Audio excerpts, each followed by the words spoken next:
Здраво. Возило мотив. Вие да не го собравте? Ако не ние, кој друг? Па да не го украдено? Не. Што кола е? Матис.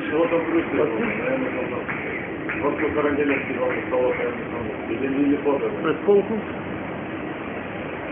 Па... Види на... Ви треба пред 15 минути. Види на првиот сат, може да не стигне. Или на тој другиот. Провери таму. Не се прави. Провери тука на првиот шалтер. Ако нема тука, ќе одиш на овие другиот бар. Матис, да сте земале вие? Овие пријава од станар се паркирал на резидентно место. Тоа резидентно место е освен за станарите. Па нигде не пише дека резидентно место Има е. табла, господине, има... Има табла, ама тоа е за по 50 денари на мобилен. Не, тоа е табла дека пиша само за резидентите од таа и таа улица, значи. Кај пише? Значи, на таа табла кај што беше, кај си паркиран точно? Кај беше уфрлен? Па одма тука до кај што има и други возила. Значи, господине, значи тие други возила имаат налепници, значи ти идеш немаш налепница, пријава станар си, дошол дечко да увидел дека некој станар и повикал паја.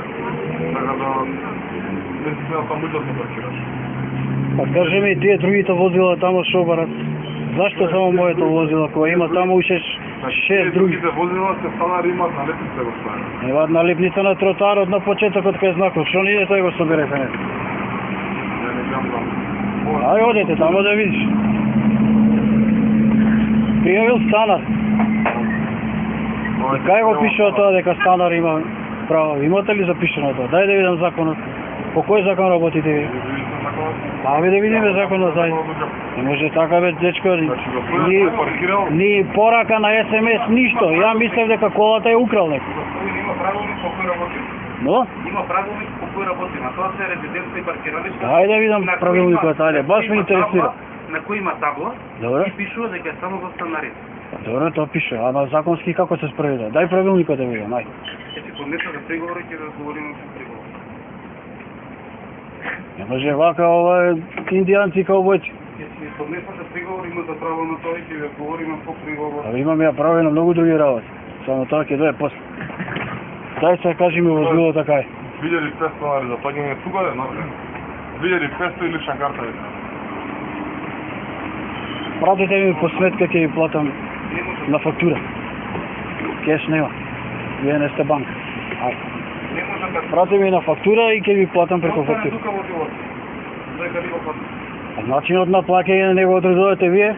Како може кеш? Кој го одредува, господине? Па како може кеш? Може и картичка. Абе, пратете ми фактура. Дома пратете ми ја на моја адреса ќе ви платам. Кај да ви најдам сега? Треба пешки дома да идам. Ама за тоа не мислите, нели? Што правиме сега? Фактура ќе праќате ли? Година треба да се плати. Возилото не може да се земе додека не паде се разберете дека не паде не може возилото да се земе. Не бе брат, не може вака, да знаеш. Ајде чак.